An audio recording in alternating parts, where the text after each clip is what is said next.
Bismillahirrahmanirrahim. Assalamualaikum warahmatullahi wabarakatuh. Selamat pagi, semangat belajar anak-anakku. Masih bertemu dengan Ibu di pembahasan kita kali ini mengenai peluang kejadian. Kompetensi dasar kita pada pertemuan kali ini yaitu 3.26 menentukan peluang kejadian, 4.26 menyelesaikan masalah yang berkaitan dengan peluang kejadian. Adapun tujuan pembelajaran kita kali ini, setelah mengikuti proses pembelajaran, peserta didik diharapkan dapat menentukan nilai peluang suatu kejadian dengan teliti, menentukan nilai peluang kejadian majemuk dengan tepat, menerapkan konsep dan aturan peluang dalam pemecahan masalah nyata dengan cermat. Masih dalam pembahasan teori tentang peluang, pada pembahasan kali ini kalian akan belajar tentang percobaan, ruang sampel, peluang menghitung suatu kejadian, dan kejadian majemuk.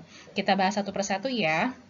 Percobaan. Sifat dasar percobaan itu ada dua. Yang pertama, setiap jenis percobaan mempunyai kemungkinan hasil atau peristiwa atau kejadian yang akan terjadi. Kemudian, hasil dari setiap percobaan secara pasti sulit ditentukan. Ilustrasinya, jika kita mempunyai percobaan melempar satu keping mata uang logam, kemungkinan hasilnya pasti muncul gambar atau muncul angka. Ketika kita mencoba melempar satu buah dadu, pasti kemungkinan hasil yang akan ada adalah munculnya mata dadu 1, 2, 3, 4, 5, dan 6. Ruang sampel. Ruang sampel atau kita notasikan dengan S adalah kumpulan dari hasil yang mungkin terjadi dari suatu percobaan. Adapun titik sampel adalah anggota-anggota dari ruang sampel, sedangkan kumpulan dari beberapa titik sampel disebut kejadian. Banyak ruang sampel disimbolkan dengan N dari S. Contohnya, 3 buah koin dilempar sebanyak 1 kali. Maka ruang sampel dan banyaknya sampel dari percobaan pelemparan koin tersebut adalah, kita misalkan bahwa munculnya angka pada koin disimbolkan dengan A, dan munculnya gambar pada koin disimbolkan dengan G. Maka dari hasil pelemparan koin tersebut diperoleh beberapa kemungkinan sebagai berikut. Kita buat tabelnya. Untuk koin atau logam pertama dan kedua, ketika dilempar kita akan memperoleh beberapa kemungkinan, yaitu angka dengan angka, gambar dengan angka gambar atau gambar dan gambar.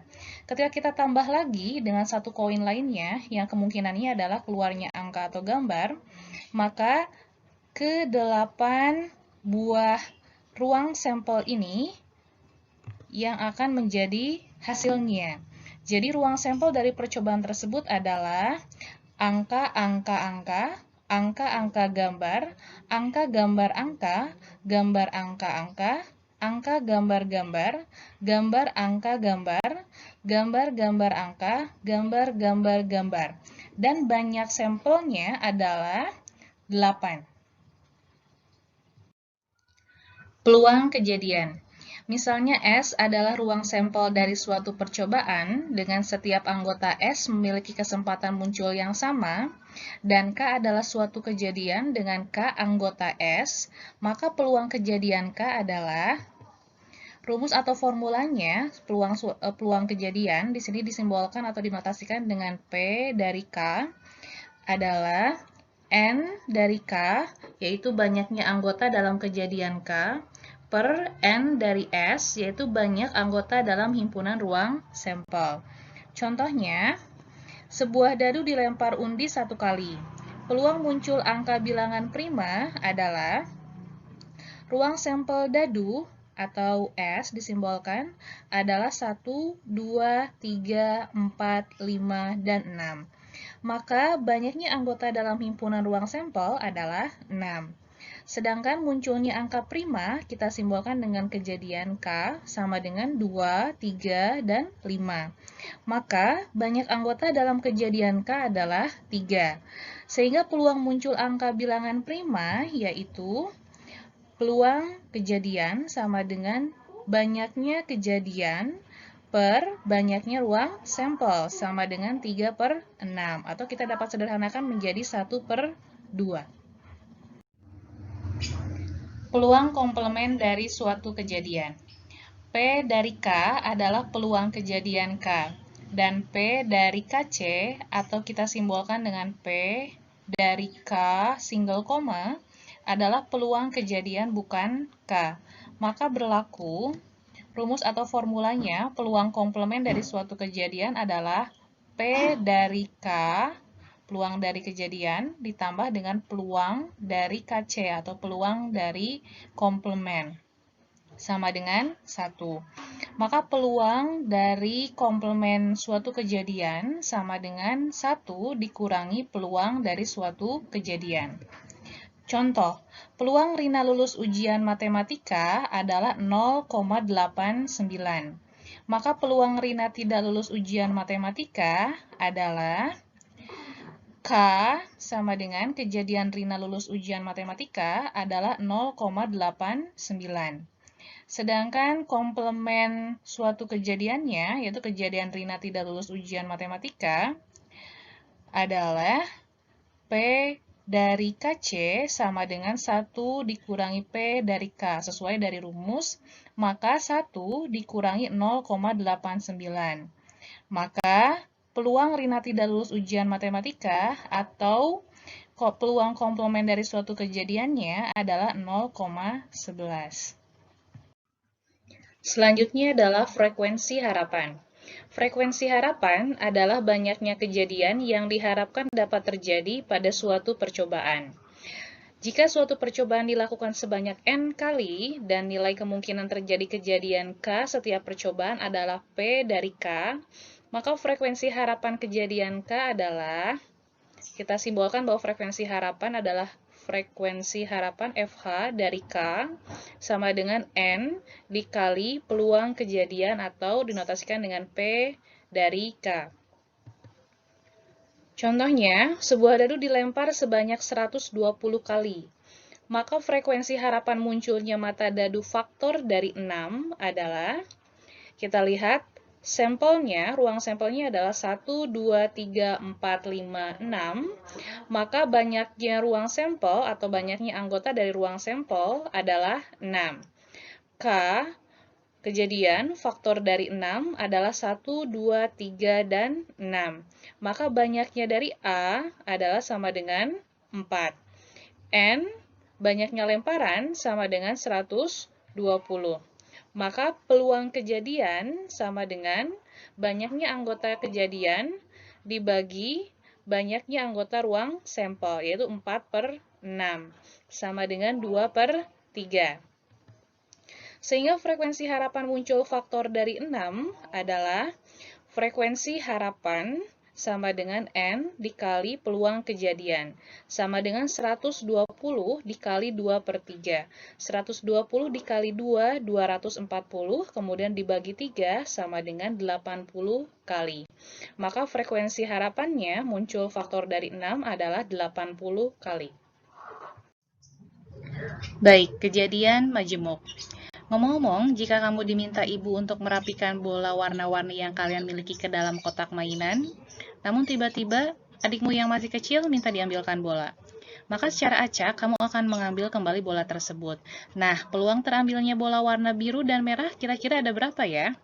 Kejadian-kejadian seperti ini dapat dijawab dengan mempelajari materi kejadian majemuk di dalam teori peluang matematika. Caranya, apabila ada kejadian atau percobaan yang terjadi lebih dari satu kali, sehingga menghasilkan kejadian baru, maka kejadian baru itu disebut kejadian majemuk.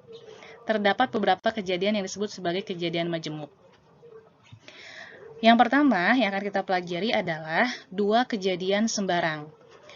Untuk dua kejadian sembarang A dan B pada ruang sampel S berlaku rumus P pada A gabung B sama dengan P pada A ditambah P pada B dikurangi P pada A irisan B.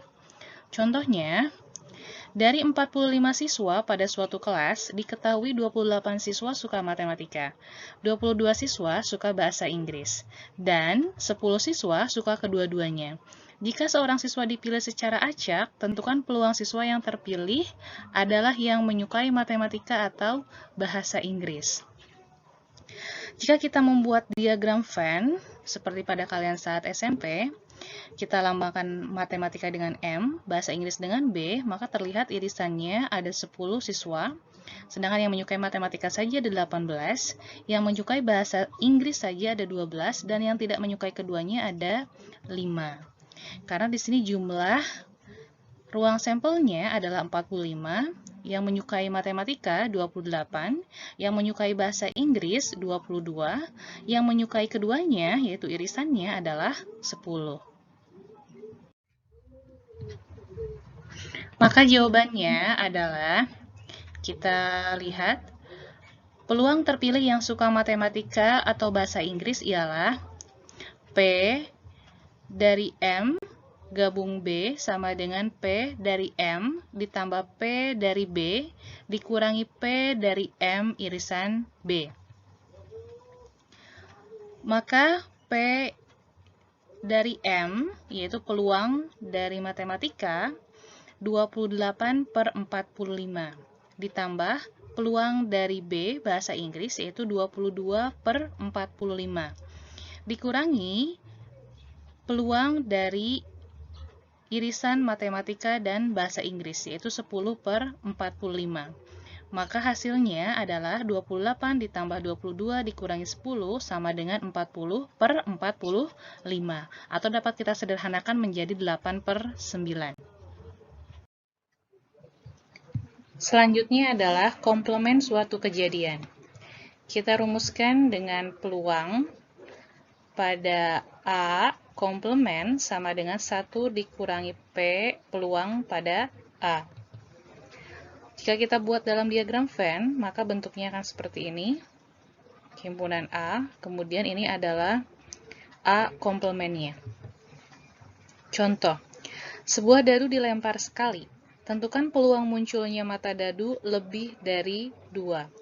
Sebuah dadu dilempar sekali, maka jumlah anggota sampelnya adalah 6. Jika A sama dengan mata dadu lebih dari sama dengan 2, sehingga A komplementnya adalah mata dadu kurang dari atau sama dengan 2, maka ini isinya adalah 1 dan 2, atau anggotanya adalah 1 dan 2. Maka jumlah atau banyaknya A komplementnya adalah 2.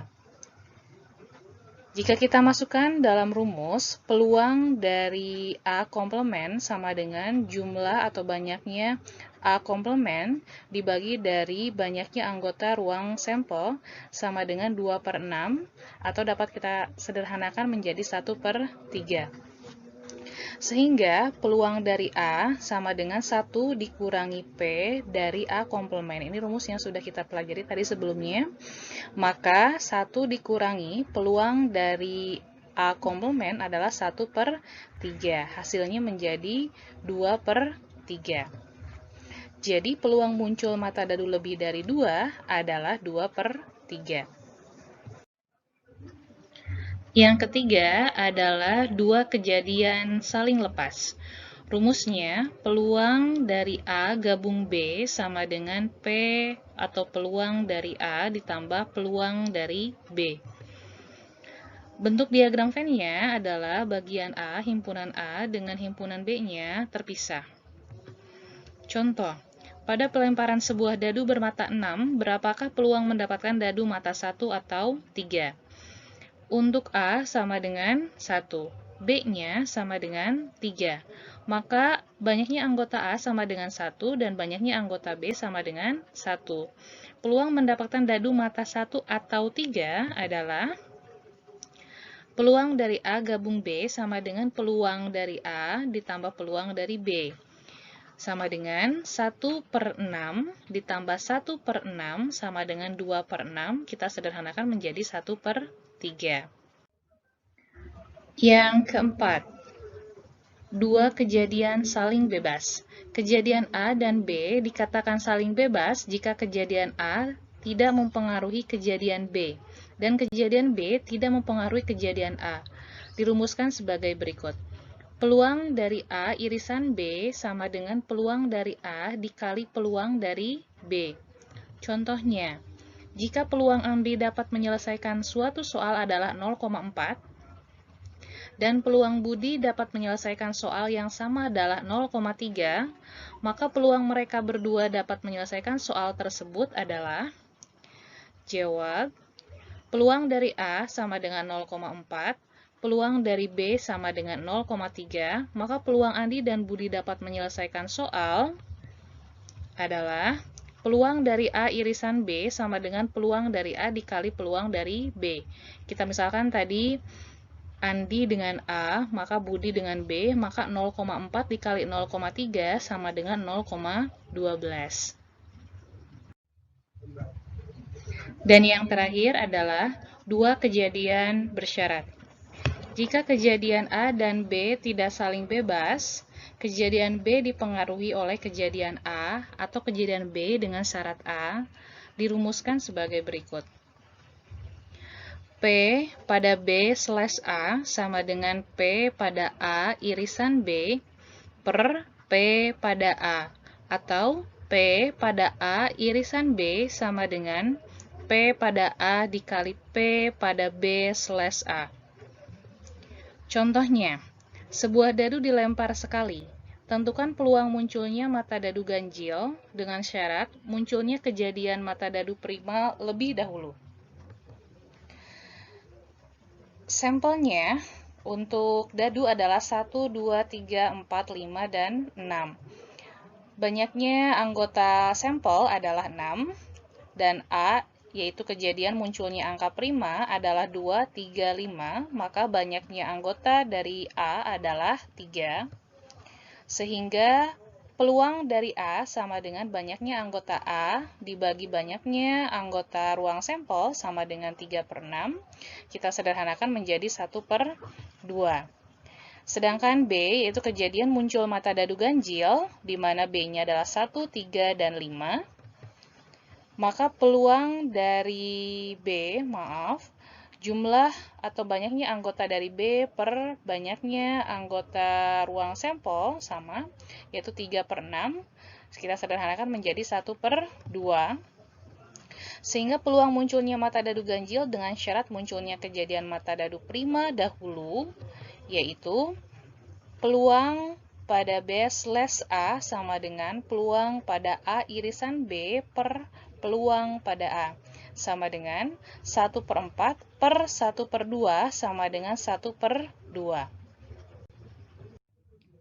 Setelah mempelajari seluruh peluang kejadian majemuk, maka dapat disimpulkan rumus atau formula kejadian majemuk. Yang pertama, jenis kejadian majemuknya adalah dua kejadian sembarang. Rumusnya, peluang dari A gabung B sama dengan peluang dari A ditambah peluang dari B dikurangi peluang dari A irisan B. Sedangkan untuk jenis kejadian majemuk yang kedua, yaitu komplement suatu kejadian, rumusnya adalah peluang dari komplement suatu kejadian sama dengan 1 dikurangi peluang dari kejadian. Yang ketiga, dua kejadian saling lepas. Maka rumusnya adalah peluang dari A gabung B sama dengan peluang dari A ditambah peluang dari B. Jenis kejadian majemuk yang keempat, dua kejadian saling bebas. Rumusnya adalah peluang dari A irisan B sama dengan peluang dari A dikali peluang dari B. Yang terakhir, jenis kejadian majemuk dua kejadian bersyarat. Rumusnya adalah peluang dari B/A sama dengan peluang dari A irisan B dibagi peluang dari A, atau peluang dari A irisan B sama dengan peluang dari A dikali peluang dari B/A. Baiklah, kita sudah berada pada penghujung slide. Terima kasih atas perhatiannya. Salam semangat belajar. Mari kita berlatih soal dari lembar kerja yang disediakan gurumu.